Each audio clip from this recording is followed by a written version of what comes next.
ओम शांति। तो विशेष 2 दिन 3 दिन से विशेष हमारे पुरुषार्थ में किस किस प्रकार के विघ्न आते हैं और हमें क्या करना चाहिए उसके बारे में सरल शब्दों में स्पष्ट रोज की मुरली में यही बाबा की बातें आती हैं। बच्चे आत्मा समझो, लेकिन वो आत्मा कैसे समझे, बच्चे अपने इंद्रियों पर कंट्रोल करो, कैसे करें, उसके बारे में डिटेल में कई बातें चर्चा हो रही। तो आज का एक बहुत सुंदर विषय है, हम अपनी स्थिति को समर्थ कैसे बनाएं। क्योंकि कभी कभी स्थिति कमजोर बन जाती है, तो कमजोर स्थिति को समर्थ कैसे बनाएं। क्योंकि जिसकी स्थिति समर्थ है वो शक्तिशाली है, जिनकी स्थिति समर्थ है वो आत्मानुभूति परमात्मानुभूति कर सकता है। जिनकी स्थिति समर्थ है वो वायुमंडल भी कैसे बनेंगे, समर्थ बनेंगे। जिनकी स्थिति समर्थ है वो अनेक रोने वालों की आंखों के आंसू पोंछ सकेंगे। इसीलिए अब हमें समर्थ बनना है। लेकिन हमारी समर्थ स्थिति क्यों नहीं बनती, उसका पहला कारण है परचिंतन। कभी कभी हम दूसरे के दोष देखते हैं, अवगुण देखते हैं, देखने के बाद उसका चिंतन करते हैं। पहले मन में चिंतन करने के बाद उससे हमारी वृत्ति बन जाती है, दृष्टि बन जाती है, दृष्टिकोण बन जाता है। और एक बार अगर किसी के प्रति नेगेटिव दृष्टि बन गई, उससे वायुमंडल भी खराब हो जाएगा। इतना ही नहीं, उस आत्मा के लिए हम ना रिगार्ड देंगे ना रिस्पेक्ट देंगे। फिर उसकी कोई भी बातें औरों को सुनाएंगे, उसकी भी भावना हम क्या करेंगे, खराब करेंगे। और इसीलिए फिर हम कमजोर बन जाते हैं। ऐसा जो परचिंतन करता है उसको बाबा प्यार नहीं करता। फिर कंप्लेन करेंगे, योग में बैठते हैं लेकिन बाबा का प्यार ही नहीं मिलता। क्यों नहीं मिल रहा है? क्योंकि मैंने किसी का परचिंतन किया, किसी के दोष देखे, इसीलिए बाबा मुझे प्यार नहीं करेंगे। किसी के घर में जाओ, उनके बच्चे बैठे, बाप भी बैठा है, बच्चों को कहेंगे बच्चा ठीक नहीं तो नालायक है, ऐसा है वैसा है। आप बाप को कहेगा बहुत अच्छे, आप कितने अच्छे। बाप का क्या कहेगा, पहले तुम यहाँ से पहले जाओ। क्योंकि हर माँ बाप को अपने बच्चे प्यारे होते हैं। इसी तरह सारा दिन कहेंगे वो बहन ऐसे, वो भाई ऐसे, वो ऐसे। और शाम को योग में बैठेंगे, मीठे बाबा, प्यारे बाबा, शांति के सागर, दया के सागर। बाबा कहेगा तुम पहले यहाँ से जाओ, मैं तो भूल गया कि मैं शांति का सागर, दया का सागर, आनंद का सागर, मुझे याद दिला रहे। योग कैसा लगेगा? इसीलिए अगर मुझे समर्थ बनना है, मुझे प्रभु का प्यार प्राप्त करना है, मुझे किसी के दोष नहीं देखने। क्योंकि सब निर्दोष है। कई माता कहती मेरा पति सुनता ही नहीं है, मेरे बच्चे सुनते ही नहीं है। जैसे नाटक होता है, नाटक में हर एक को स्क्रिप्ट मिलता है और जैसा जिनका स्क्रिप्ट ऐसा पाठ बजाते हैं। इसी तरह ये संसार भी क्या है, एक नाटक है। नाटक में आपके पति की स्क्रिप्ट अलग है, बच्चे की स्क्रिप्ट अलग है, सास की स्क्रिप्ट अलग है। जैसे जिनकी स्क्रिप्ट है जो पाठ बजा रहे हैं। अब किसी की स्क्रिप्ट है गाली देने की, उसको को ये आप गाली देने का नहीं करना। अब वो कहेगा मैं क्या करूं भाई, मुझे डायलॉग ऐसे मिले, मैं क्या करूं। इसी तरह अगर पति आपके सुनेंगे तो उसका डायलॉग कैसे बजा सकेगा वो। इसीलिए पति ने गाली भी दी, क्या समझो, अच्छा आज इन्होंने कितना अच्छा डायलॉग किया, बड़ा मजा आ गया। अब के नाटक में किसी को गाली देता है, जिसको गाली दी उसकी धड़कनी चेक करो, उसको गुस्सा आता है। अब उसको पता है ये तो नाटक है। इसी तरह इस नाटक में हमें नाटक समझ करके चलो तो कभी व्यर्थ आई गई। और जो दूसरे के दोष देखता है, गिनता है, औरों को सुनाता है, उसके दिमाग में ज्ञान की बातें नहीं ठहरेगी, उसके बुद्धि को ताला लग जाता है। क्योंकि लक्ष्मी वहां सरस्वती वहां बैठते हैं जहां स्वच्छता है। ये भी असुच्छता है। किसी के दोष देखना, पर चिंतन करना, ये भी क्या है, इसलिए भक्ति मार्ग में दिखाते हैं सरस्वती किसके ऊपर बैठी है? हंस के ऊपर बैठती थी, हंस के ऊपर। अब कोई एक छोटा से बच्चे को, हंस तैर रहा है पानी में, तालाब में, और एक छोटे से बच्चे को जाकर बिठा दो तो क्या हो जाएगा? हंस भी डूब जाएगा और वो बच्चा भी डूब जाएगा, और सरस्वती माँ का वजन तो ज्यादा ही होगा ना। तो ये प्रतीक है, ज्ञान उसके दिमाग में बैठता है जो हंस है। हंस अर्थात अंदर बाहर सोच। कौवे के ऊपर सरस्वती माँ नहीं बैठी। कौवा अर्थात अंदर कुछ, कोई बहन या भाई सामने नहीं है, दो चार जन में उसकी बुराई करो, ऐसी ये वो, अचानक है वो शांति है, हमें आपको याद करें, मुख में राम बगल में चोरी। इसीलिए बाबा कहते बच्चे पर चिंतन किसी के, और जब पर चिंतन करते हैं पहले हम देखते हैं इधर उधर कोई सुन तो नहीं रहा, फिर जाकर सुनाना शुरू करते। ये पर चिंतन करने वाला समर्थ नहीं बन सकता, शक्तिशाली नहीं बन सकता। इतना ही नहीं, वो आत्मानुभूति परमात्मा अनुभूति नहीं कर सकता।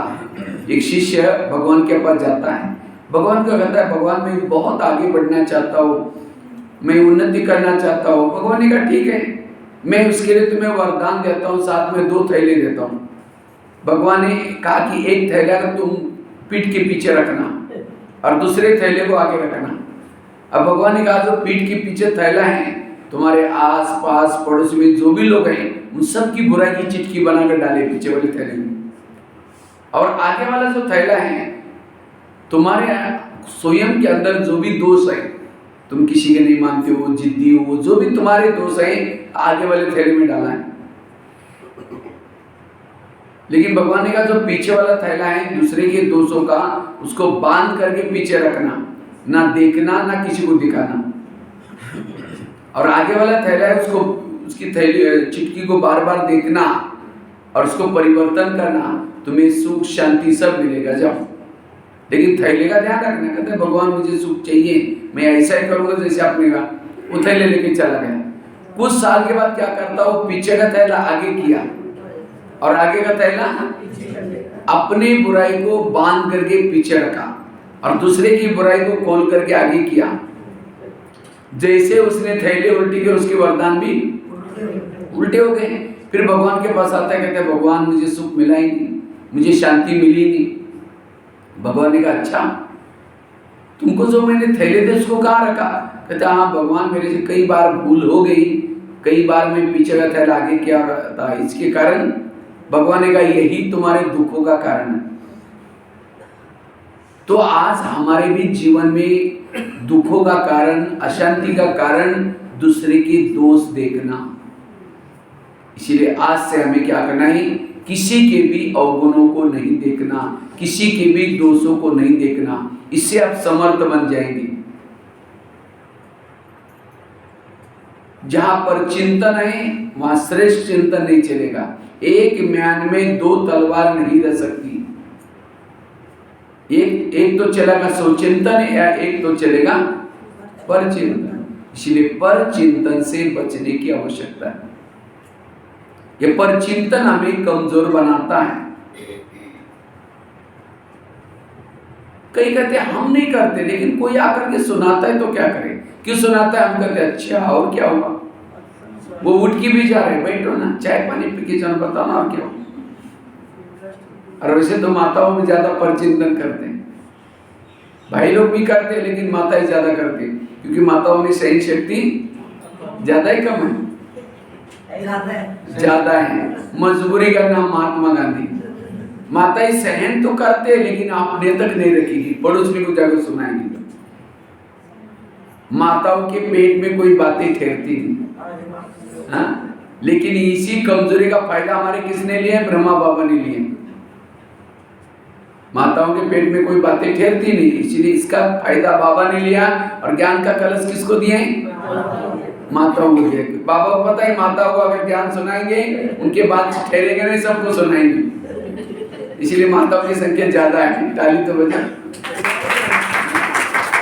तो ज्ञान की बातें भले आप सुनो और औरों को सुनाओ, लेकिन व्यर्थ बातें अभी हमें न सुनना है न किसी को सुनाना है। तब आप शिव शक्ति बन सकते हैं। माताएं कमजोर क्यों बनी? पर चिंतन करने से।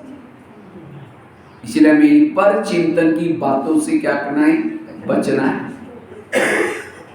जो पर चिंतन से बचा रहेगा वो समर्थ है, वो शिव शक्ति है, वो दुर्गा का रूप धारण कर सकते हैं, काली का रूप धारण कर सकते हैं। असुरों का हमारे अंदर जो दुर्गुण है, अवगुण है, उसके पर विजय प्राप्त कर सकते हैं। ये पर चिंतन करने से कमजोर बन जाते हैं, इसीलिए दुर्गुण क्या करते हैं? उसके ऊपर अटैक करते हैं। इसीलिए अब हमें पर चिंतन की बातें ना सुननी है ना किसी को। अगर समझो कोई जा रहे, जाते जाते एक किसी व्यक्ति ने कचरा डाल दिया, कपड़े गंदे कर दिया, अब कैसा लगेगा? अरे कपड़े गंदे कर दिया। वो जा करके दोबारा क्या करेगा? कपड़े चेंज करके आएगा। दूसरे दिन वो जा रहे थे, कपड़े वगैरह पहन के जा रहे थे, अचानक क्या किया? किसी ने फिर कचरा डाल दिया, तो क्या करेंगे? पता है कि वो सामने खड़ा है, कचरा डालेगा, जाएगा उसके पास। इसी तरह आप मुरली सुन करके, योग कर सुन करके, अच्छी बन करके जा रहे थे, किसी ने आपको ओम शांति कैसे चल रहे हैं, वो ऐसे चल रहे हैं, वो ऐसे करते, वैसे कर, ऐसी बातें सुनाई, आपकी स्थिति बिगड़ गई। दूसरे दिन फिर वो जा रहे थे, वही व्यक्ति सामने खड़ा है, कल आपके ऊपर कचरा डाला था, विरत बातें सुनाई थी, तो क्या करना है? किनारा करना है, क्या कहेंगे? हाँ हमको सुना, ये करो, ऐसे बोलेंगे। इसीलिए ऐसी बातें ना सुनो ना किसी को। जिसको बाबा कहते हैं गलत संगत से बच। संगत मतलब केवल नॉन बीके की नहीं, अगर कोई बीके भी है, किसी के परचिंतन सुनाता है, वो भी गलत संगत है। इसलिए संगत से बचे रहो। संगत के कारण आज कभी कभी हम व्यर्थों में चले जाते हैं, इसलिए परचिंतन से बचना। जो किसी का परचिंतन करेगा द्वापर में, वो आपका भगत बनना पड़ेगा। जिसका परचिंतन करेंगे उसका भगत बनना पड़ेगा। इसलिए परचिंतन ना करना है ना किसी को सुनाना है। अगर कोई आकर के सुनाता है तो क्या करो? सिर हिलाओ ने, हाँ जी करो ही नहीं। मैं गुलजार दादी के साथ रहने का मुझे मौका मिला लगभग 10 साल तक। तो गुलजार दादी जोन इंचार्ज है, तो दादी के पास कोई आकर के किसी की बेरत बातें सुनाता था, दादी हाँ भी नहीं करती थी, ना भी करते, सिर हिलाती नहीं थी। लेकिन हम क्या करते? सिर हिलाते। जब सिर हिलाएंगे तो सुनाने वाले को इंटरेस्ट आता है। इसीलिए पर चिंतन से बातों से बचना है। ये पर चिंतन स्थिति को बिगाड़ता है, इसे हम समर्थ नहीं बनेंगे। इसलिए पीछे का थैला कभी आगे नहीं करना, हाँ जी नहीं करना है। पर चिंतन करने वाला ज्ञान से चला जाएगा, वो ज्ञान में चल नहीं सकता ज्यादा समय। एक सत्संग चलता था, उसमें बहुत सारे लोग आते थे। तो एक दिन गुरुजी ने शिष्य को कहा कि गुरुजी मुझे एक वरदान चाहिए। तो गुरुजी ने कहा क्या वरदान चाहिए? कहते मेरे बारे में सबके दिल में क्या चलता है मैं जानना चाहता हूँ। तो गुरुजी ने कहा ठीक है, मैं तुम्हें वरदान देता हूँ, साथ में एक छड़ी देता हूँ। छड़ी मतलब मांत्रिक डंडा देता हूँ। जब भी तुम्हारे अंदर औरों के बारे में, औरों के अंदर तुम्हारे बारे में क्या चलता है वो जानना है, ये छड़ी को दिल में रखो, उस व्यक्ति का नाम लो तो पता चलेगा उसके दिल में तुम्हारे बारे में क्या चलता है। तो वरदान दिया, छड़ी दी, शिष्य चला गया। अचानक उसको रास्ते में याद आया, पहले मैं गुरुजी की चेकिंग करता हूँ, गुरुजी के दिल में मेरे बारे में क्या चलता है। तो छड़ी को दिल में रखा, गुरुजी का नाम लिया, थोड़ी छड़ी काली हो गई। जब छड़ी काली हो गई उसको लगता है गुरुजी के अंदर मेरे बारे में कालापन है, इनको गुरुजी बना करके फायदा क्या। आश्रम में आना बंद हो गया। 1 दिन हो गया, 2 दिन हो गया, 1 महीना हुआ। तो गुरुजी उसके घर में गए, कहते क्या जी आजकल आप आश्रम में नहीं आते? कहता नहीं जी मेरा थोड़ा तबीयत खराब है, थोड़ा सा घर में मेहमान आते हैं, ऐसे वैसे बोलने लगा। तो गुरुजी ने कहा आप 6 साल से आश्रम में आते थे, आंधी आए, तूफान आए, कुछ भी नहीं जी, जरूर कुछ बात है। कहा कि गुरुजी आपके अंदर मेरे बारे में कालापन है, इसके कारण मैं नहीं आता। तो गुरुजी ने कहा आप 6 साल से पहले आते थे, आंधी आए, तूफान आए, नहीं गुरुजी आपके अंदर मेरे बारे में कालापन इसके कारण। गुरुजी ने कहा अच्छा ये बात है क्या, लेकिन तुमने देखा कि तुम्हारे अंदर औरों के बारे में कितना कालापन है? कहा कि नहीं देखा। देखो तो शिष्य ने छड़ी को दिल में रखा, अपना नाम लिया, पूरी छड़ी काली। गुरु की कितनी काली थी? थोड़ी सी काली थी, लेकिन शिष्य की अपनी पूरी काली थी। थोड़ी सी सफेद बनने जा रही थी 6 साल से, तो अपनी काली छड़ी देकर के उसको शर्म आई, सिर झुकाया। गुरुजी ने कहा कोई बात नहीं, मैं भी जब शुरू में आश्रम में आया था मेरी छड़ी पूरी काली थी, लेकिन तपस्या करते करते दान पुण्य करते अब इतने बच्चे हैं, वो तो मैं आश्रम में हूँ कर रहा हूँ, है तो इंसान निकल जाएंगी, लेकिन तुम मेरे को देख करके आश्रम में नहीं आओगे, जो तुम्हारी सफेद बन रही वो भी काली हो जाएगी। तब वो शिष्य कहता है गुरुजी आज आपने मेरी आंखें खोल दी, मैं कितना बुरा काम करने जा रहा था। कहा कि कोई बात नहीं, आज से कभी भी बड़ों की कमजोरी नहीं देखना। ये कहानी किसी और की नहीं, ये कहानी हमारी अपनी है। हम भी जब सेंटर पर आते हैं, हमारी जो पतित आत्मा थी, काली आत्मा थी, पावन बनना शुरू हो जाते हैं। लेकिन जैसे जैसे यहाँ आते हैं, सेंटर के संपर्क में आएंगे, बहनों के संपर्क में आएंगे, मधुबन के संपर्क में जाएंगे, जैसे पुराने होते हैं फिर कहेंगे यहाँ जो पैसे देते हैं ना उसको ज्यादा आगे करते हैं, वो बहन ऐसे है, वो ऐसा है, वो ऐसा है, कुछ ना कुछ दोस्त देखेंगे। भावना का याद रखना, भावना और योग इसका बहुत गहरा कनेक्शन है। जितनी आपकी सेंटर के प्रति भावना ऊंची, मधुबन के प्रति भावना ऊंची, भाई बहनों के प्रति भावना ऊंची, उतना योग अच्छा। लेकिन भावना बिगड़ती क्यों है? जब पर चिंतन सुनते हैं तो भावना, इसलिए बाबा कभी मुरली में एक लाइन आती है, बच्चे झगमुई झगमुई नहीं करो, पर चिंतन नहीं करो। ये क्यों बोलता है? इससे हमारा योग से कनेक्शन है। इसलिए कभी भी एक व्यक्ति के प्रति भी आपकी भावना खराब है, आपके दिल में बाबा नहीं बैठेगा।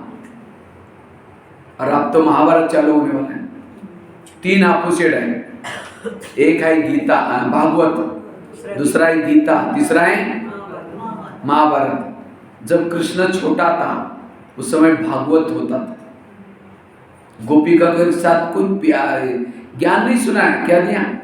स्नेह और प्यार, इसको कहते भागवत। जब बड़ा हो गया गोपिका को भी छोड़ करके कहां चला गया? कुरुक्षेत्र में गया और अर्जुन को गीता की गहरी बातें सुनाई। 18 दिन तक सुनाए। वो सुनाता है तो भी वो क्वेश्चन करता है, ये कैसे हो सकता है, ये मेरे भाई हैं, इनको कैसे छोड़ो, इनको कैसे छोड़ो, ये मेरे गुरु हैं। नहीं मानता, आखिर क्या करता है? अपना स्वरूप दिखाता है, मैं तुमको कहने वाला कौन। और तब जाकर के उसने मान लिया ये, तब सारे संबंधी को बुद्धि से निकाल दिया और कृष्ण के शरण में आकर के प्रभु प्रभु करके लगन में मगन हो गया। और तब जाकर के उसका सारथी बना और फिर युद्ध में विजय दिलाए। ये सारी बातें संगम युग की यादगार है। आज जब ब्रह्मा बाबा साकार में थे, दादियों को कोई ज्ञान की गहराई नहीं सुनाई थी, स्नेह और प्यार दिया, इसको कहते हैं भागवत। खैर तो हम तो उसमें थे ही नहीं भागवत में, लेकिन बस जब ब्रह्मा बाबा अव्यक्त हो गए, बड़े प्रकाश मणि दादी को निमित्त बनाया, जगह जगह पर सेंटर खोले और ज्ञान की गीता, ज्ञान की गहरी बातें सुनाना शुरू किया। कितना सालों से? 80 साल हो गया, 86 साल हो गया। फिर भी हम क्वेश्चन करते हैं, ये कैसे कर सकते हैं, हम तो घर से में रहते हैं, ये कैसे छोड़ सकते हैं? बाबा कहते हैं यहाँ कहने वाला कौन है? कोई आपको बहने संदल पर नहीं बोल रहे हैं, स्वयं परमात्मा डायरेक्शन दे रहे हैं, तो भी हम क्वेश्चन करते हैं। इसलिए बाबा कहते हैं आप लगन में मगन होने की सीखिए, ये प्रभु को पहचानो वो कौन कह रहे हैं। इसलिए अब हमें बाबा को दिल में बिठाना है, क्योंकि महाभारत में बाबा को कहां चाहिए? दिल में चाहिए। अर्जुन के रथ में बैठा था, दुर्योधन के रथ में नहीं बैठा था, क्योंकि दुर्योधन छली था, कपटी था। इसी तरह अगर हमारे अंदर भी किसी के लिए निगेटिविटी है, अंदर कुछ बाहर कुछ है, बाबा दिल में नहीं बैठेगा, और जिसके दिल में बाबा नहीं है उसकी विजय नहीं होगी। इसलिए बाबा कहते बच्चे, आप परचिंतन की बातें सुन करके दिल को खराब नहीं करो। जो पहला ही मेरा दिल खराब है उसको ही स्वच्छ करना है, अब नया रूप से अब फिर गंदा करेंगे तो कैसा स्वच्छ होगा। इसलिए परचिंतन से बचना। आज जिसका दोष देख रहे हैं, अवगुण देख रहे हैं, वो कितना दिनों से ज्ञान में चल रहे हैं, उसके सफेद छड़ी भी तो है ना। अगर देखना है तो सफेद छड़ी को देखो, काले दाग को नहीं देखो। बाबा ने आपका क्या गुण देखा है, अवगुण देखा? गुण देखा ना। और ये भी प्रेयर भी करते थे ना, हे प्रभु मेरे अवगुण चित्त ना डरो। उसको तो कहते हैं अवगुण चित्त ना, और हम किसी का अवगुण चित्त में डरते हैं। इसलिए अब मुझे किसी के दोष नहीं देखने। दोष देखेंगे बुद्धि को ताला लग जाएगा। जैसे गवर्नमेंट क्या करता है, कोई फैक्ट्री से धुआं निकलता है तो गवर्नमेंट क्या करता है, उसको ताला लगा लेते हैं। इसी तरह बाबा भी परमधाम से देखेगा ये पंजाब की कौन सी फैक्ट्री से धुआं निकल रहा, तो उसके बुद्धि का ताला। मुश्किल से कितना जन्मों से हम चिल्ला रहे थे, प्रभु मेरा बुद्धि का ताला खोलो, ताला खोलो। अब खोल तो दिया, फिर धुआं निकलना शुरू किया, फिर ताला लगा देगा। इसीलिए अब मुझे परचिंतन करके वायुमंडल को खराब नहीं करना, अन्यथा स्थिति बिगड़ जाती है, स्थिति खराब हो जाती है। वैसे तो कोरोना काल में ही बाबा लेके जाने वाला था सबको, कोरोना लेके जाने वाला था ऊपर, लेकिन फिर भी बाबा को रहम आया, कोरोना को बोला इसको थोड़ा छोड़ो, और भी इसलिए पुरुषार्थ नहीं किया, इसलिए रुको। तो बाबा ने मुझे जिंदा रखा है किसी लिए? पुरुषार्थ करने के लिए, परचिंतन करने के लिए नहीं रखा है। क्योंकि अब समय बहुत कम है, तो जो भी समय मुझे मिला है आत्मचिंतन, परमात्मा चिंतन करने में। एक शिष्य था, एक भगत था, यात्री था, यात्रा करने के लिए जंगल में जाता है। जब यात्रा करता है, उसकी यात्रा जंगल से शुरू हो गई। तो शुरू तो में अच्छा यात्रा थी, अकेला जा रहा था, लेकिन अचानक जंगल लग गया। जब जंगल लग गया तो उसको डर लगता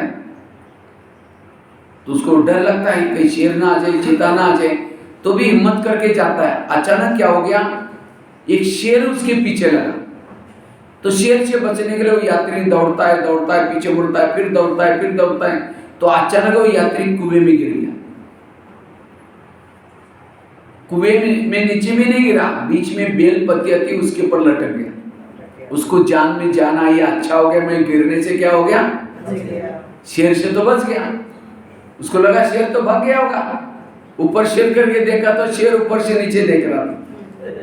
अब उसको कहता है मैं ऊपर आऊंगा नहीं तो मेरे को क्या खाएगा, मैं यहीं 4 दिन बैठा रहूंगा। इतने में उसको लगता है कि देखता हूँ पानी कितना गहरा है कुएं में। पानी देखने के लिए जैसे सिर नीचे किया, एक अजगर बहुत बड़ा मुंह फैला करके उसको उसके तरफ आ रहा था। उसको लगा मेरे लिए कोई शिकार आ गई। अगर अजगर से बचने के लिए वो ऊपर भागता तो शेर खा लेता। इतने में उसकी नजर गई जिस डाली से वो लटका था, उसको 2 चूहे काट रहे थे बेलपत्ती को। एक तरफ काला चूहा, दूसरी तरफ सफेद चूहा। अगर वहां भी बैठा रहता तो भी क्या होता, जैसे कट जाती वो डाली नीचे कुएं में गिर जाता, वो अजगर के मुंह में चला जाता। ऊपर जाता तो शेर खाता, बैठा रहता तो भी गिर जाता, नीचे जाता तो भी, माना कोई भी हालत में वो यात्री जिंदा रहने वाला। तो उसका फर्ज क्या था, जितने भी उसके श्वास बचे आत्मचिंतन, परमात्मा चिंतन करके भाग्य बनाए। लेकिन उसके बजाय वो नीचे गिरने के कारण वहां मधुमक्खियां बैठी थी, उसका शहद नीचे टपक रहा था, वो शहद लेकर के चटने में मस्त हो गए। ये कहानी किसी और की नहीं, हमारी अपनी कहानी है। हम भी परम धाम से यात्रा करने के लिए हम आत्माएं आई थी। सतयुग त्रेता में तो यात्रा अच्छी हो गई, लेकिन जैसे दोपहर में आ गया, हम सभी के पीछे विनाश रूपी शेर लग गया। और कलयुग में तो ज्यादा ही उसने रूप धारण किए। और इस शेर से कोई भी बचने वाला नहीं है। आजकल कई तो देशों ने क्या किया, अमेरिका में या कई देशों में चंद्रमा पर क्या किया है, प्लॉट बनाया है। अगर कुछ विनाश हो जाता है तो कहाँ जाएंगे, चंद्रमा पर। कई तो सागर के अंदर भी कांच की दीवारें बना करके उसके अंदर पैक करके रखा है, कुछ भी ऊपर होता है तो अंदर जा करके रहेंगे। बाबा कहता है मैं कालों का काल महाकाल हूँ, मैं किसी को भी छोड़ूंगा नहीं। कहीं भी चाहे छिप करके बैठे, कोई भी जीव जिंदा नहीं रहेगा, क्योंकि ऐसे वायु फैलने वाले हैं, कोई भी व्यक्ति जिंदा नहीं रहेगा।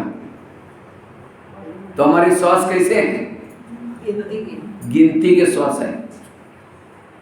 जिस सृष्टि पर हम लटके हुए हैं, अंदर से ज्वालामुखी फटेगी, अर्थात अजगर खड़ा है। जिस सृष्टि पर हम लटके उसको दो चूहे काट रहे, कौन सा, एक सफेद चूहा है, दिन रात है काला चूहा।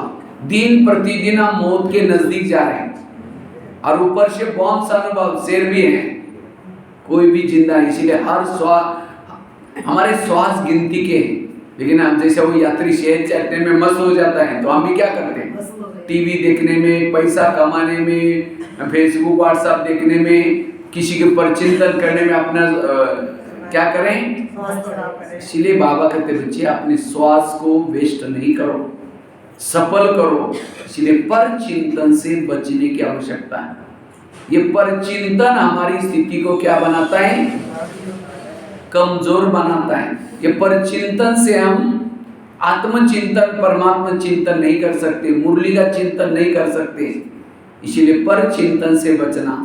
अगर कोई किसी की बातें सुनाता है उसको हाथ जोड़ो, प्लीज ऐसी बातें हमको मत सुनो। लेकिन हम जानबूझ करके अच्छा हो क्या होगा, जैसे उसी दिन भी कहा ना, कोई अगर उल्टी करता है तो हम नाक बंद करके भगाते उसको, उधर जाओ नाली में जाओ। और उल्टी किस में की जाते हैं, वॉश बेसिन में। तो कान कोई हमारा वॉश बेसिन तो नहीं है ना, वैसे कान का आकार कैसा है, सुंदर सा वॉश बेसिन है, और हर एक का वॉश बेसिन फिक्स है। जब कोई ऐसी चटपटी बातें देखते सुनते, वॉश बेसिन को फोन करते, आओ आपको वंडरफुल बातें सुनाते, आओ।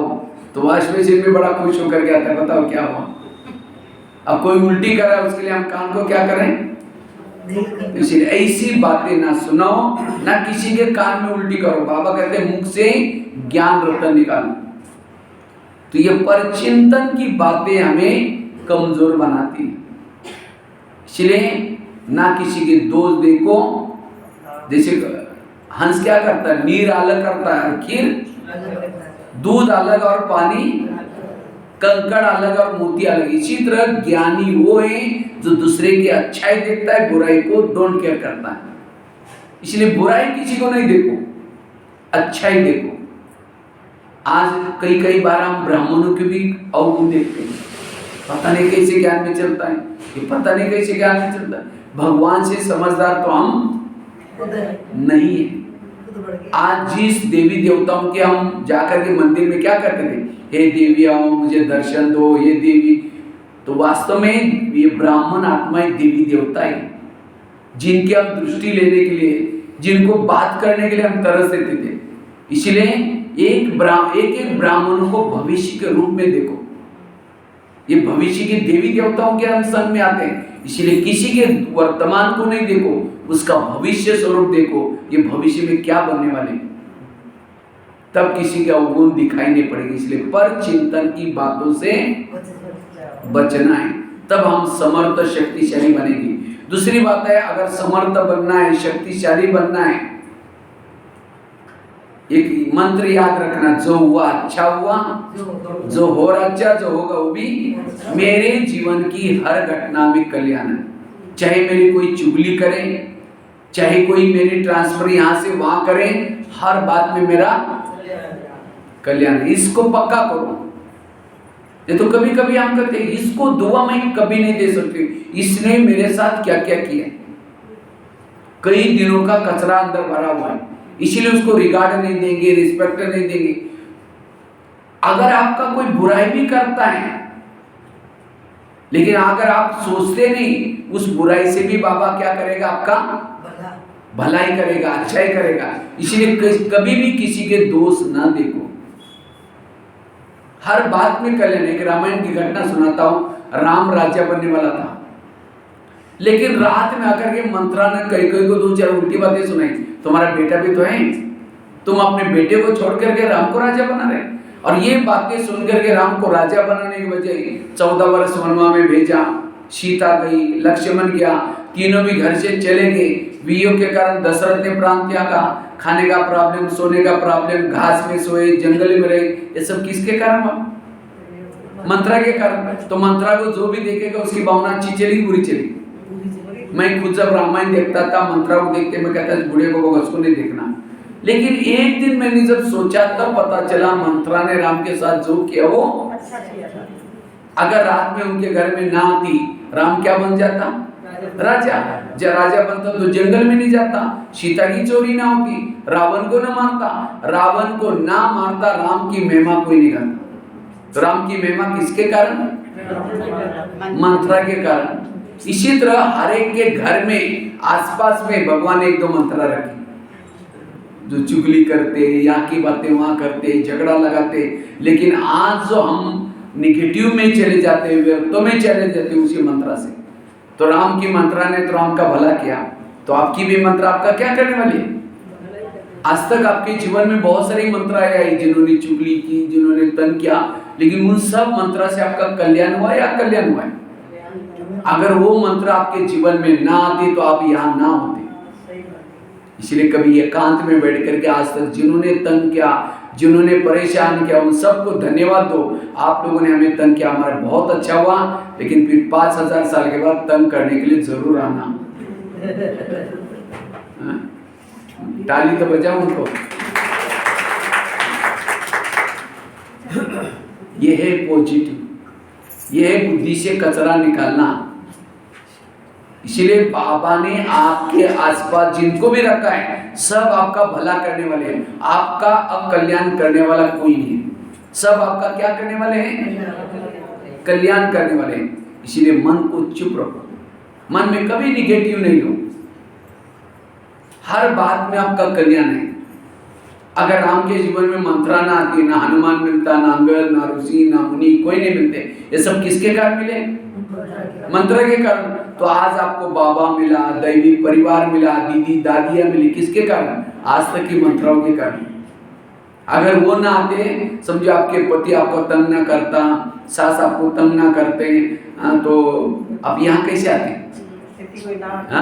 यहाँ ना आते तो इतना अच्छा दीदी दादिया ज्ञान ये सब कैसा मिलता? इसलिए जो हुआ अच्छा हुआ, जो हो रहा अच्छा, जो होगा वो भी। मेरे जीवन की हर घटना में कल्याण है, ये समझने वालों को कभी भी व्यर्थ। जब राम जब वनवास से आता है, सब उसका स्वागत करने के लिए आए थे, लेकिन मंत्रा कोई कहीं दिखाई नहीं पड़ी। तो सबको छोड़ करके उनके पास गया, कहा कि माँ आप मेरा स्वागत करने के लिए क्यों नहीं आए? कहा कि बेटा हम कैसे आए, हमने तो आपकी चुगली की थी। वो क्या कहते हैं, नहीं माँ आपके कारण मैं पुरुषोत्तम राम, भगवान राम, विजय राम बन के आया हूँ। ये नहीं कहा कि तुम तो बढ़िया है ना, तुमने मेरी चुगली की थी तो थप्पड़ नहीं लगा किसको। लेकिन आज जिन्होंने हमारा बुरा किया, 15 दिन उसे बात नहीं करेंगे, हाँ ये कर, यही कमजोर है। इसलिए मेरा कोई भी दुश्मन नहीं है, सब मेरा भला करने वाले हैं। ये भावना जिसकी है वो समर्थ है, वो शक्तिशाली है, उसके कोई थॉट्स चलेंगे नहीं, व्यर्थों से मुक्त बन जाएगा।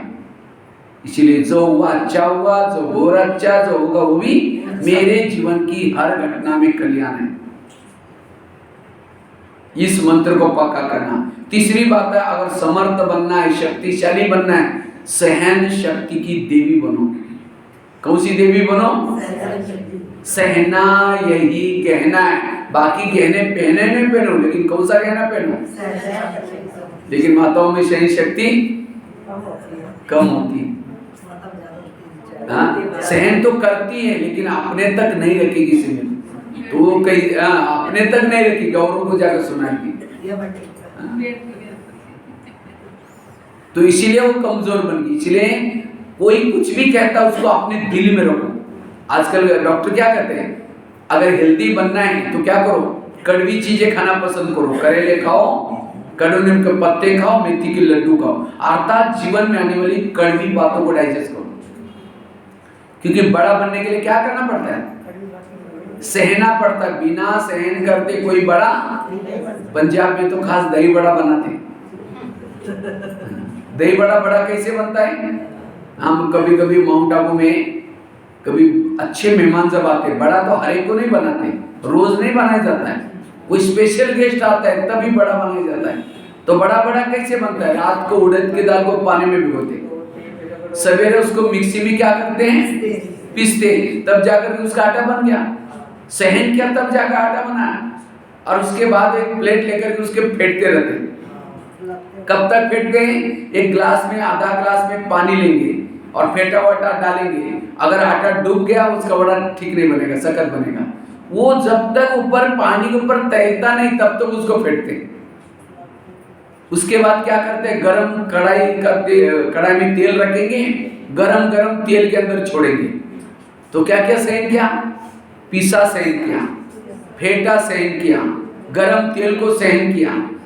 उसके बाद गरम तेल से जब करारा बन जाता है, लाल बन जाता है, निकाल करके ठंडे पानी में डालेंगे। ठंडे पानी से निकाल करके दोनों हाथों से जोर से दबाएंगे। अगर दबाते समय टुकड़े हो गया, मेहमानों को नहीं खिलाएंगे, रिजेक्ट हो गया। जो साबुत रहता है दबाने के बाद उसको ही मेहमान को अच्छा बड़ा, तो फिर टुकड़े वाला फिर फेंक देंगे या फिर खुद खा लेंगे। जो दबाने के बाद जो साबुत रहता है उसको प्लेट में रखेंगे। फिर क्या करेंगे? इमली की चटनी डालेंगे। इमली की चटनी में भी काला नमक, सफेद नमक, चीनी का बुरा होता है। उसके ऊपर भुना हुआ जीरा पाउडर डालेंगे, दही डालेंगे, लाल मिर्ची डालेंगे, हो सका तो हरे दाने भी डालेंगे। तब जाकर के क्या बना? जब सामने आएगा मुंह में पानी आएगा कहीं।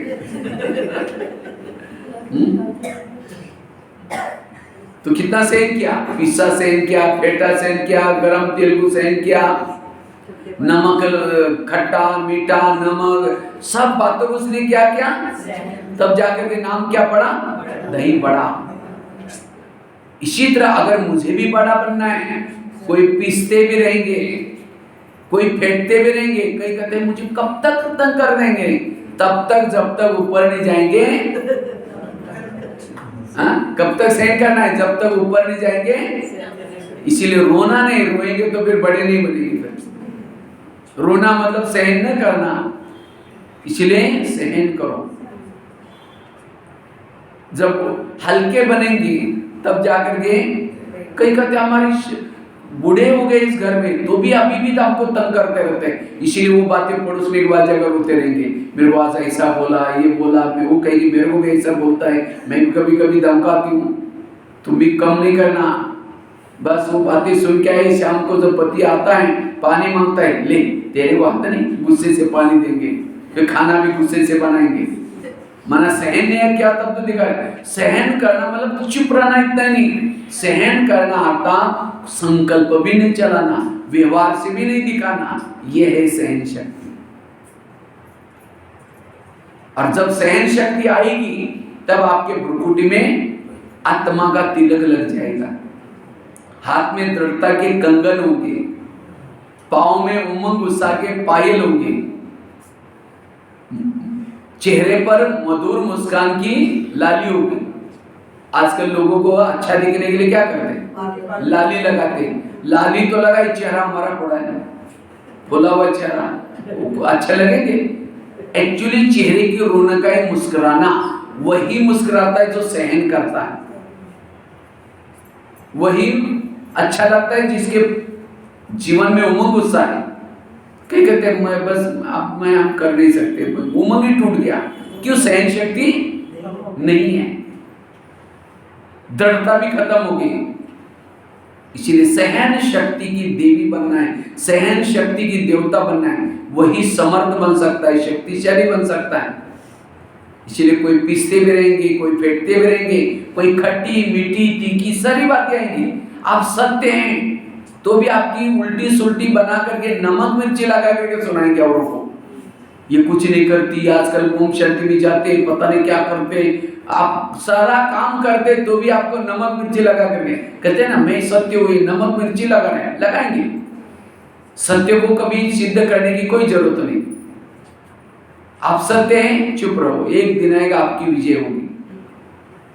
निगेटिव संकल्प नहीं चलाओ। इतना ही नहीं, खट्टी मीठी तीखी सारी बातें आएंगी तो भी हमें क्या करना है? सहन करना है, चुप रहना है, संकल्प को नहीं चलाना है।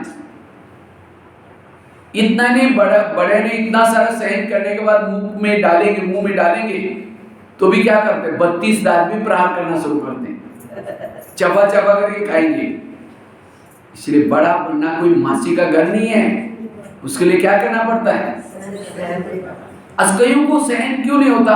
कई कहते मुझे और कुछ नहीं, जिस बच्चों को मैंने पढ़ाया लिखाया छोटे से बड़ा किया अब यही मुझे तंग कर रहा है, जिसका मैंने भला किया वही मुझे तंग कर रहा है। संसार का नियम है, जिसका भला करेंगे वही आपको परेशान करेंगे। देखो, जिस बाबा ने संगम युग में इस पतित दुनिया में आया, रात रात बैठ करके पढ़ाया, कितना ज्ञान दिया, देवी देवता बनाया, लेकिन जब हम सतयुग में गए उस बाबा को याद किया हमने? हाँ, याद किया कभी? जब सोने के महलों में गए, भोग लगाया, बाबा आज सोने के महलों में गए, आपके कारण, आपकी मेहरबानी, लगाया भोग। समझो, अगर आपका बच्चा आपने पढ़ाया लिखाया, बच्चा बड़ा हो गया, नौकरी लग गया और बच्चे ने नया मकान बनाया, आस पास वालों को सबको बुलाया लेकिन आपको नहीं बुलाया, तो कैसा लगेगा आपको? कितना बेचैन हो जाएगी, कितना टेंशन आएगा। देखो, बच्चे ने सबको बुलाया लेकिन मुझे ही नहीं बुलाया। इसी तरह आज हमने क्या किया? जिस बाबा ने हमको इतना सारा दिया और सतयुग में देवी देवता को बुलाया लेकिन बाबा को बुलाए नहीं, ना भोग लगाया।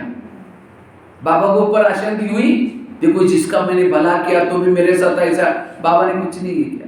इतना ही नहीं, द्वापर में गए, जिसने भला किया था उसको गाली देना शुरू किया, और वो भी अकेला गाली नहीं दिया, औरों को बुलाया। हमारे यहाँ गाली देने का प्रोग्राम आया, पा जाओ, कार्ड छपवाया खास, और वो भी माइक लगाया ऊपर ताकि सुन ले ऊपर से, हे भगवान तुम कुत्ते में है, बिल्ली में है, तुम तो कुछ नहीं करता है।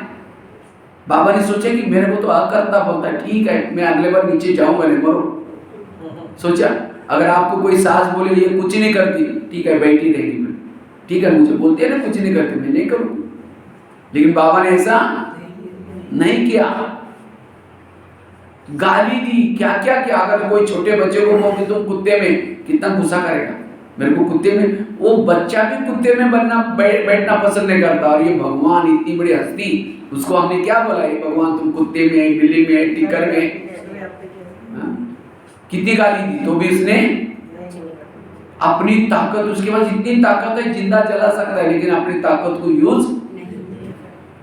और जब नीचे आया, ये नहीं सोचा पिछले बार जिन्होंने मुझे गालियां दी उनको कभी देवता नहीं बनाऊंगा, इस बार नए लोगों को ढूंढूंगा। पिछले बार इनको ज्ञान सुनाकर मैं फंस गया था, अब नीचे जाऊंगा, नए लोगों को ढूंढूंगा। सोचा, जब नीचे आया, गाली देने वालों को क्या लगा दिया? बाबा का गायन नहीं की गाली देने वालों को लगाया ना गाली। आबकारी पर भी क्या किया? कर, इसीलिए उसका गायन। तो बाबा भी इतना भगवान क्यों बना? क्योंकि आबकारी पर उपकार करता है, गाली देने वालों को गले लगाता है। जब वो हमारे साथ करता है तो हमारे साथ किसी ने अपकार किया, हम क्यों उपकार नहीं करते उसके?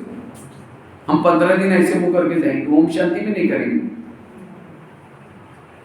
कोई देवी को गाली दो तो वरदाने हाथ के बजे नीचे हाथ करते हैं, चेहरा पीछे करते हैं, लेकिन हमारी हालत 15 दिनों से ओम शांति भी नहीं करेंगे, बात भी नहीं करेंगे।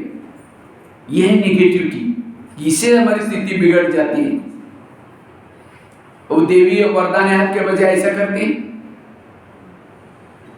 लेकिन आज इसीलिए बाबा कहते बच्चे सहन शक्ति का अवतार बनो, और जब तक हमारे अंदर सहन शक्ति नहीं, स्थिति पावरफुल, क्योंकि सहन शक्ति बड़ी बहन है, बाकी शक्तियां उसकी। जब सहन शक्ति आपके पास नहीं, बाकी सारा व्यर्थ आ जाता है। इसीलिए पहले हमें, अगर वही पत्थर की भी मूर्ति बनने के लिए क्या करना पड़ता है उसको? सहन करना पड़ता है। ये लोगों की एक भावना है कि इसके अंदर भगवान है, उसकी पूजा क्यों होते हैं? क्योंकि उसने सहन किया। एक पत्थर की भी पूजा होती है सहन करने से। तो क्या हम सहन करने से देवी देवता नहीं बनेंगे? जरूर बनेंगे। इसीलिए मुझे सहन करना है, सब कुछ सहन करना है। कहीं कहते कब तक? जब तक ऊपर नहीं जाएंगे तब तक। दादियों ने भी सहन किया, बाबा ने भी सहन किया। जब इंजन वहां से गया तो हम तो डब्बे, हमको भी वहीं से जाना पड़ेगा ना।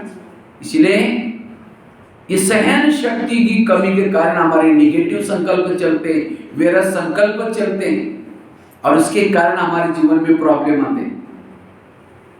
आज दुनिया में सहन शक्ति की कमी के कारण लोग क्या करते हैं? सुसाइड करते हैं, और क्या करते हैं? किसी को मार ही देते हैं। गुस्सा आता है। गुस्सा क्यों आता है? क्योंकि सहन शक्ति नहीं है। इसीलिए हमें इस सहन शक्ति को अपनाने के लिए क्या करना है?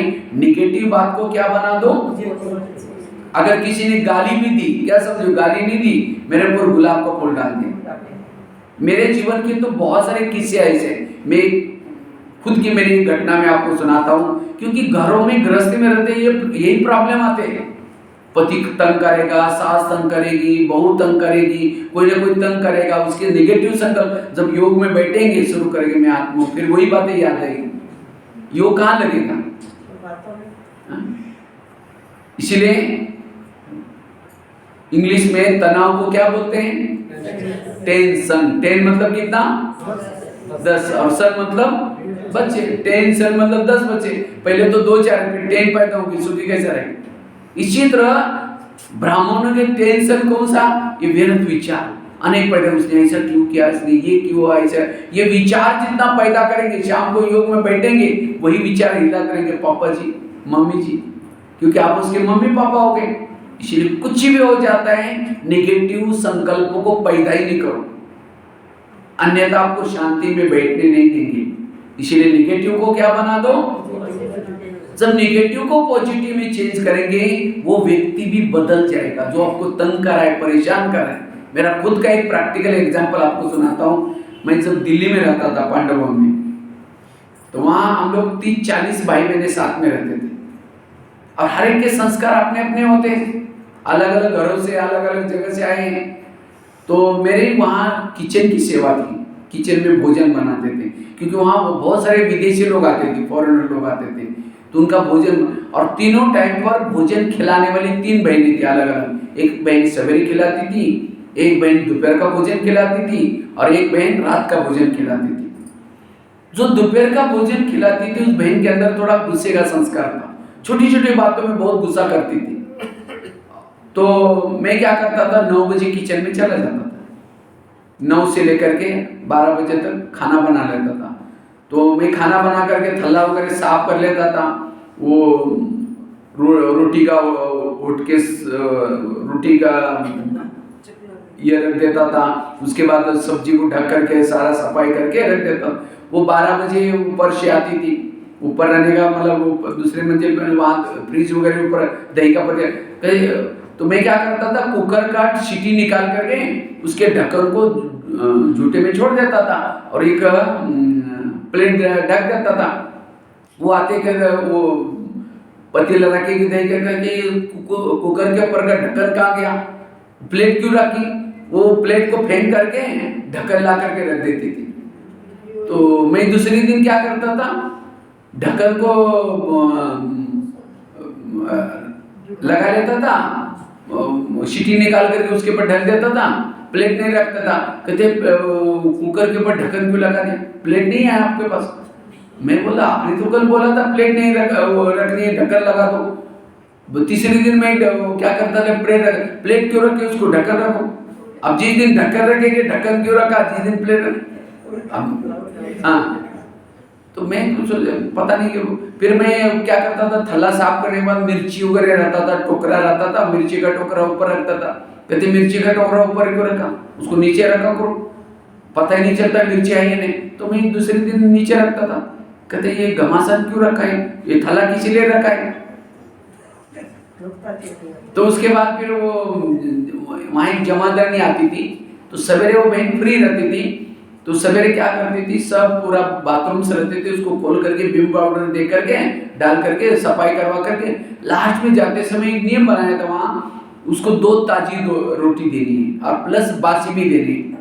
तो मेरे को कहती थी बासी को अलग कागज में रखना फोल्ड करके और ताजी को अलग रखना। जिस समय अलग रखता था कहते अलग क्यों रखा, 2-2 बंडल कौन लेके जाएगा, एक में रखो। जब मैं एक में रखता था कहते बासी का है, मैंने कहा अंदर ताजी का अंदर। कहते आपको हिंदी नहीं आती, 2 में रखो। कहते हमको अब जिस दिन अलग रखेगा अलग क्यों रखा। अब उससे क्या हो जाता था, मेरा योग किचन में जब जाता था 9 बजे से बाबा से लगने के बजाय मैं वो सोचता था वो अभी आएगी क्या क्या बोलेगी। वही मेरा संकल्प चलते थे, इसलिए कर्म योग लगता ही नहीं था। जब शाम के समय जाकर के योग में बैठता था वही सारा दिन की बातें याद आती थी, उसने क्या क्या बोला है। बैठक योग भी ठीक नहीं लगता था। फिर आपस में जब मिलते थे जो सारा दिन बातें जो सही नहीं हुई वो औरों के साथ सुना देते थे, पर चिंतन शुरू हो जाता था और उससे फिर अमृत वाला ठीक नहीं होती थी, धीरे धीरे स्थिति बिगड़ती गई। तो ऐसे कई दिन तक होता रहा। तो मैंने उस समय मौन का ब्याज लगा दिया। अब भले मौन मुख में तो है लेकिन अंदर मन में तो संकल्प चलते थे, तो भी तो बैटरी डाउन होती थी। तो ऐसे कई दिन तक हो गए। एक दिन बाबा की मुरली चली। बाबा ने एक स्लोगन में बताया, बच्चे सहन शक्ति को बढ़ाने के लिए नेगेटिव को क्या बना दो पॉजिटिव। फिर मैंने क्या किया, उसको प्रयोग करना शुरू कर दिया। जब भी मैं किचन से अपना रूम से किचन में जाता था भोजन बनाने के लिए, मैं सोचता था बाबा उस भगत को भेजेगा, आज पता नहीं किस प्रकार के फूल लाएगा, आज अच्छी तरह डाटा तो सब अच्छी खुशबू वाले फूल पड़े। उसके शब्दों को फूल समझ करके मैंने जाना शुरू किया। जब भी जाने के बाद वो बोलना शुरू करते थे, मैं अंदर से कहता था थैंक यू बाबा, आज कितनी अच्छी पूजा हो रही, शुक्रिया बाबा। तो वो बोलती थी, वो मुझे सुनाई नहीं पड़ता था, मैं बाबा बाबा करके तो बोल करके चुप होने के बाद मैं धीरे से बोलता था ओम शांति।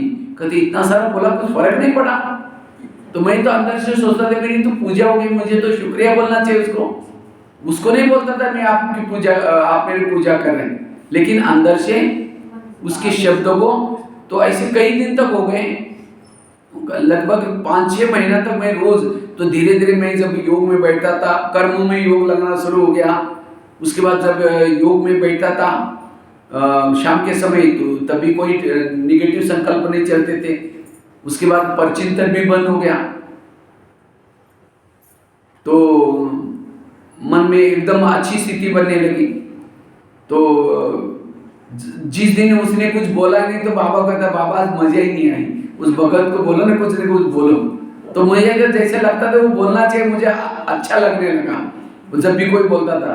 तो एक दिन क्या हुआ, गुलजार ने मेरे को बोल कर रखा था कि कोई भी हमारे टीचर बहने वगैरह कोई आते हैं तो उसने मेरे को बोल कर रखा था उस बहने की जमादानी आई या ना आई, आपको रोटी बना कर रखना आपका काम है, नहीं तो आपको कहाँ ढूंढेंगे बाद में। तो मुझे क्या, उसने बोला था मैं अपना रोज के रोज ताजी अलग बासी अलग सब बना कर रख देता था। तो एक दिन क्या हुआ, 2-3 दिन जमादानी आई नहीं थी, तो बंडल के बंडल टोकरे में हो गए। तो उसी दिन कुछ टीचर बहने गुलजार दादी से मिलने के लिए आई थी, तो वो सब दादी से मिलकर के नाश्ता कर रहे थे। तो मैं भी अपना नाश्ता करा था। उसी दिन पता नहीं उसको कैसा गुस्सा आ गया, वो सारे बंडल ला करके सीधा मेरे थाली में फेंक दी। इतना सारा क्यों बनाए, तुम ही खा लो बोलते। अब मेरी थाली जोर से गिर गई। वो सारी बहनें देखने लगी ये क्या हो गया। उस समय मेरे को नेगेटिव संकल्प चलाने के बजाय तुरंत मैंने पॉजिटिव लिया। मैं सोचता था रोज तो फूलों की पूजा होती थी, आज तो बड़ा गुलदस्ते की पूजा हो गया। आज तो कितना उस रोटी को क्या समझा, गुलदस्ता। और वो थाली मेरी गिर गई थी, उसको उठा करके मैं अपने धुलाई करने के लिए गया। मैंने सोचा आज का दिन कितना भागी चले। मैंने अपनी एक छोटी सी डायरी थी उसको निकाल दिया। मैंने सोचा आज की डेट नोट करूंगा। मैंने नोट कर, तब तक वो बहन आई तो देखा ये तो मुस्कुरा रहा है, इसको कुछ फर्क नहीं पड़ा। तो मेरे को बोलते भैया सॉरी मेरे से गलती हो गई, तो जमादानी नहीं आई थी उसका गुस्सा मैंने आपके ऊपर निकाला। मैंने उसको भी पॉजिटिव लिया। मैंने कहा आप थोड़ी गुस्सा करते, आप तो टीचर बहन जी इतनी अच्छा बाबा ने चुना हुआ है, आप तो महान आत्मा है। वो कोई इविल आत्मा जिसके साथ मेरे पिछले जन्मों का कोई हिसाब है, वो आपके अंदर प्रवेश करके गुस्सा करके चला जाता है। तो दोष आपका थोड़ी है। कहते मैं तो ठीक हूं ना। हमने कहा आप तो बहुत अच्छे। कहते वो आत्मा मेरे में क्यों आती, हमने कहा आप आने देते इसीलिए आते हैं। कहते जब भी कभी आएंगे मुझे याद दिलाना। हमने कहा ठीक है, याद दिलाएंगे। मना उसको भी क्या बनाया, पॉजिटिव बनाया। तो जब भी कभी गुस्सा करते थे हमने कहा वो आत्मा आएगी अभी गुस्सा करेगी। कहते नहीं, हम गुस्सा करने नहीं देंगे, हम आने नहीं देंगे। धीरे धीरे उसने गुस्सा करना, ये है पॉजिटिव का परिणाम। मैंने इतना दिन पॉजिटिव लिया, बिल्कुल वो पहले तो जब भी किचन में आती थी कालीगर रूप धारण करके आते थे, लेकिन धीरे धीरे वो बिल्कुल शीतला, कभी भी गुस्सा नहीं करते। तो मेरे को कभी आकर के कहते भैया आज आप क्या सामान ले रहे हैं, आज क्या पुरुषार्थ कर रहे हैं। तो पहले मैं लिखता था, मेरे को वहाँ लिखने के लिए भी चेयर भी फेंक देती थी, लेकिन धीरे धीरे वो पॉजिटिव सोचने के बाद बिल्कुल वातावरण अच्छा हो गया, मेरा परिचिंतन बन गया, यूं भी अच्छा लगना। तो एक बार उस बहन की बदली होगी, वहाँ जो पुरानी बहनें होती थी दादी दूसरे सेंटर पर भेज देती थी। तो उसने मेरे को एक दिन फोन करके कहा कि भैया आप कभी आप हमारे सेंटर पर आओ ना, बहुत अच्छा आप चिंतन मंथन करते हैं। मैंने कहा कभी मेरे पास टाइम होगा तो मैं आऊँगा। तो एक दिन मेरे को टाइम